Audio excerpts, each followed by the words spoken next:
Il est 14h. Le flash Élise Dangean. Jean-Marie Le Pen relaxé par le tribunal correctionnel de Paris après ses propos sur la Fournée en 2014. L'ancien président du Front National était poursuivi pour provocation à la haine raciale.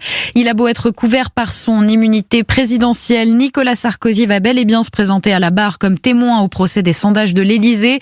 L'audience aura lieu mardi à Paris. Une décision de l'ancien président saluée par l'association Anticorps qui s'est constituée partie civile. On vient de l'apprendre, le parquet national financier enquête depuis mi-juin sur l'OPA de Veolia sur Suez. Une plainte avait été déposée par plusieurs syndicats du groupe Suez qui dénoncent notamment l'intervention de l'État. Le secrétaire général de l'Élysée ainsi que plusieurs responsables de Veolia et Engie sont suspectés de trafic d'influence. L'économie française est revenue à son niveau d'avant-crise dès la fin de l'été avec un peu d'avance sur les grands pays voisins européens, portée par une croissance exceptionnelle de 3% au troisième trimestre, presque du jamais vu depuis plus de 50 ans.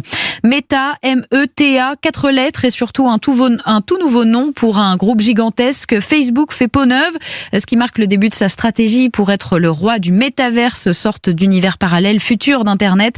Les applications que vous connaissez, Facebook, WhatsApp et Instagram, elles ne changent pas de nom. Emmanuel Macron et le Premier ministre britannique Boris Johnson doivent s'entretenir en marge du G20 ce week-end à Rome. Information de Downing Street, cet entretien intervient sur fond de vives tensions exacerbées par le dossier de la pêche post-Brexit. Cet après-midi, c'est Joe Biden qui va s'entretenir avec Emmanuel Macron, une reprise du dialogue depuis l'affaire des sous-marins et peut-être une ouverture pour relancer le couple franco-américain. À 2 jours de l'ouverture de la COP26 à Glasgow en Écosse, Yannick Jadot propose un traité international de non-prolifération des énergies fossiles.